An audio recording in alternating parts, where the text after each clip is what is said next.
नमस्कार विद्यार्थी मित्रांनो, मी प्रियंका ग्लोबल ऑनलाईन मराठीमध्ये आपल्या सगळ्यांचं मनापासून स्वागत करते.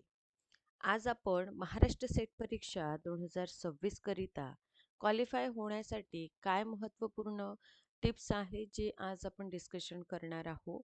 अभ्यास करताना कुठल्या अशा महत्त्वाच्या गोष्टी आहे ज्याचा आपण काळजी घ्यायला हवं, जेणेकरून येणाऱ्या परीक्षेमध्ये आपण पर्टिक्युलर बघा एक नियोजनबद्ध पद्धतीने जर अभ्यासाकडे आपण वळलेलो तर कुठलीही गोष्ट ही अशक्य नाही. महाराष्ट्र सेट एक्झामिनेशनचं एक आहे की अनेक विद्यार्थी मित्र जर याला पूर्वनियोजित पद्धतीने केलेलं असेल तर ते पहिल्याच प्रयत्नात क्वालिफाय सुद्धा होत असतात. इवन मी भरपूरदा बघितलेलं आहे की अनेक आपले विद्यार्थी मित्र मास्टर्स सेकंड इयरला असतात, म्हणजे पी-जी सेकंड इयरमध्ये एक्झाम क्वालिफाय सुद्धा होऊन जात असतात. तर हे का बरं होत असतं? कारण एक त्यांचं नियोजन असतं, एक त्यांचं प्लॅनिंग असतं. आता वारंवार आपण महाराष्ट्र सेट एक्झामिनेशन विषयी आपण गाईडन्स करीत आहोत, वारंवार आपण बोलीत आहोत. पण आपण सगळ्यांनी एक गोष्ट नक्कीच लक्षात घ्यावी, की कुठलीही एक्झामिनेशनचं जेव्हा आपण प्रिपरेशन करीत आहोत, तेव्हा एक्झामिनेशनचं स्वरूप म्हणजे 2 पेपर आहे महाराष्ट्र सेट एक्झामिनेशनमध्ये. पहिला पेपर हा 100 गुणांसाठी आणि दुसरा हा 200 गुणांसाठी. ओव्हरऑल हा 300 गुणांसाठी होणारा पेपर आहे, ज्यामध्ये कुठल्याही प्रकारचं निगेटिव्ह मार्किंग नाही. तर आपल्याला उत्तीर्ण व्हायचं आहे, तर मग काय त्याचं क्रायटेरिया आहे? बरेच ठिकाणी 40% 35% असं आपल्याला लिहून दिसून येतं. पण ते खरंच आहे का? तर अजिबात नाही. ते पर्टिक्युलर ते कट ऑफ बेस आपलं जे अंतिमतः रिझल्ट येतो ना, ते कट ऑफवर आधारित असतं.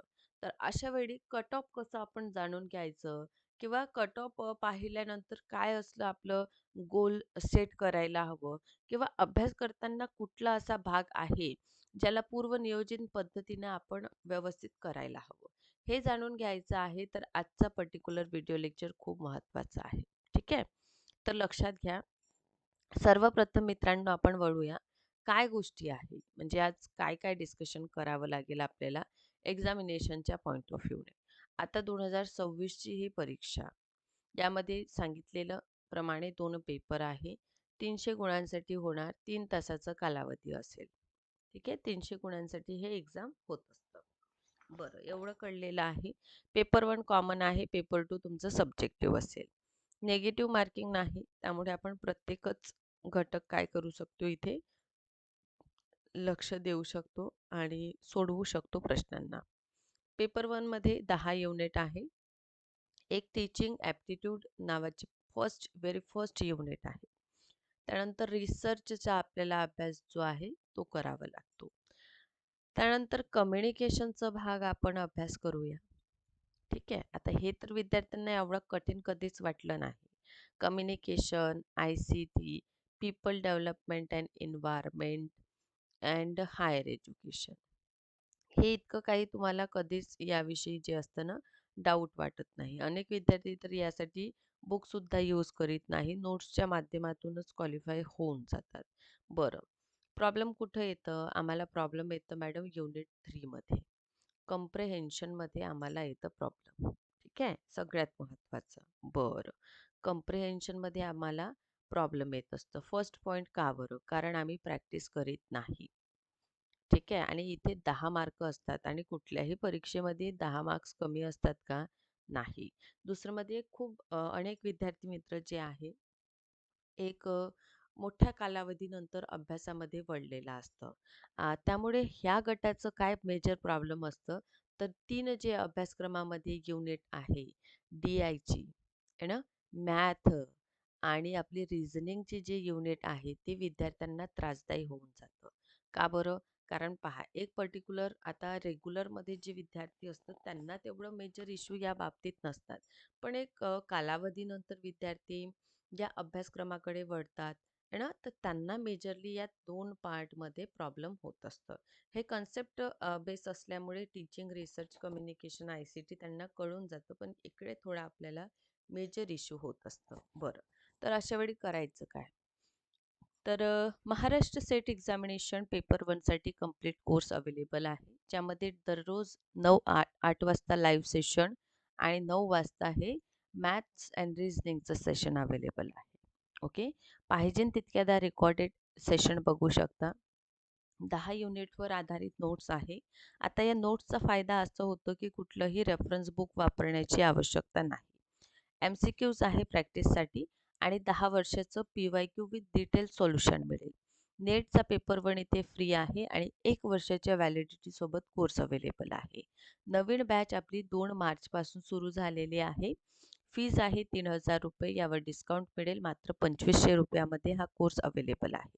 हे ऑफिशियल्स नंबर्स आहे, त्यावर कॉन्टॅक्ट करा.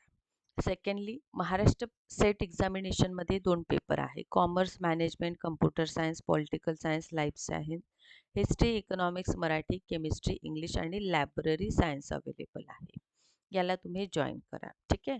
2 मार्चपासून म्हणजे आजपासून नवीन बॅच सुरू झालेली, याला जॉईन करू शकता. फीस 10,000 आहे. यावर डिस्काउंट मिळेल. मात्र 8,000 मध्ये 1 वर्षाची व्हॅलिडिटी सोबतच नेट आणि सेटचा पेपर 1 फ्री ऑफ कॉस्ट आहे.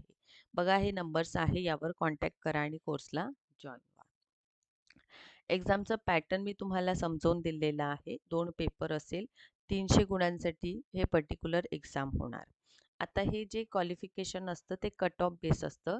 तर कट ऑफ एकदा आपल्याला बघून घ्यायला हवं, म्हणजे आणखीन क्लॅरिटी येऊन जाईल. किंवा कट ऑफ संबंधित मार्गदर्शन तुम्हाला यापूर्वी देखील आपण दिलेलं आहे. फर्स्ट ऑफ ऑल सिलेबस काढा, पेपर 1चंही आणि पेपर 2चंही. सिलेबस काढून झाल्यानंतर मोस्ट स्कोरिंग टॉपिक पहा. कुठून बघणार? PYQ ॲनलाईज करा.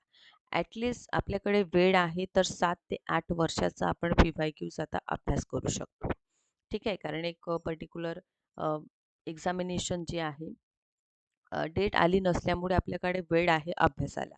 तर आपण त्यामध्ये PYQ अभ्यास करा, ज्या माध्यमातून स्कोरिंग टॉपिक कळेल आणि नोट्स, सेल्फ नोट्स मेड बनवा. म्हणजे स्वतःच्या सेल्फ नोट्स बनवा. आहे ना, त्यामुळे काय होईल, लास्ट मोमेंटमध्ये रिव्हिजन करण्यात हेल्प होईल. MCQ प्रॅक्टिस देखील इथे खूप महत्त्वाची ठरेल आपल्या सगळ्यांसाठी. व्हिडिओ आवडला असेल तर नक्कीच लाईक करा आणि अशाच पद्धतीने व्हिडिओ लेक्चर्स बघत राहा. Thank so much.